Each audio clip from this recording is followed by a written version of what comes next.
죽은 망자들이 묵고 가며 그들의 영혼을 달래준다는 특별한 호텔 델루나. 안녕하세요. 드라마 속 클래식의 해설을 맡은 최민석입니다.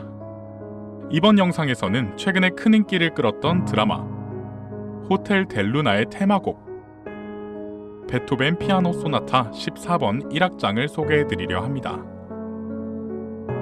극중 달에 관련된 장면과 함께 등장했던 이 곡은 베토벤의 피아노 소나타 32곡 가운데 가장 큰 사랑을 받고 있는 3대 소나타 중 하나로 대중들에게는 월광 소나타로 잘 알려져 있습니다.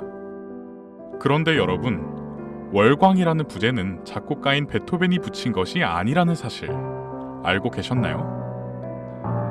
월광은 베토벤 사후 5년 뒤인 1832년 시인이었던 루트비히 레일슈타프가 이 곡의 1악장을 두고 달빛에 물든 루체른 호반 위를 지나는 조각배를 떠오르게 한다는 문학적 비유를 한 데서 붙여졌는데요. 고요로 가득한 악장에 애절한 선율이 더해져 어두운 밤 잔잔한 호수에 스며드는 달빛을 연상케 합니다. 베토벤 본인은 이 곡에 환상곡풍의 소나타라는 부제를 붙였는데요. 그래서인지 1악장부터 기존의 고전적인 소나타 양식에서 벗어나 낭만적인 즉흥곡의 형태로 구성되어 있고 이를 통해 베토벤의 실험 정신과 자유로움에 대한 의지를 엿볼 수 있습니다. 사실 이 곡의 작곡 배경에는 애틋한 비하인드 스토리가 하나 숨어 있는데요.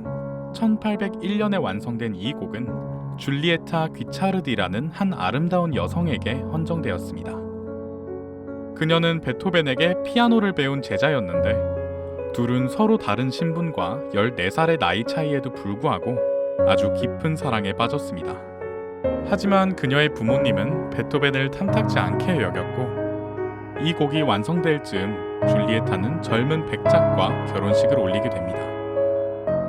베토벤은 어떻게든 그녀의 마음을 사로잡기 위해 이 월광 소나타를 헌정했지만 이미 떠난 마음을 돌릴 수는 없었나 봅니다. 깊어지는 청각장애와 더불어 사랑의 실패에 대해 크게 상심한 베토벤은 1802년 그의 유언과 개인적인 고백이 담긴 하일리겐슈타트 유서를 쓰게 됩니다. 결국은 이러한 아픔을 극복하고 멋진 곡으로 승화시킨 베토벤이지만 그의 가슴 아픈 사랑 이야기를 듣고 나니 이 곡의 선율이 더욱더 애틋하게 다가오는 것 같네요.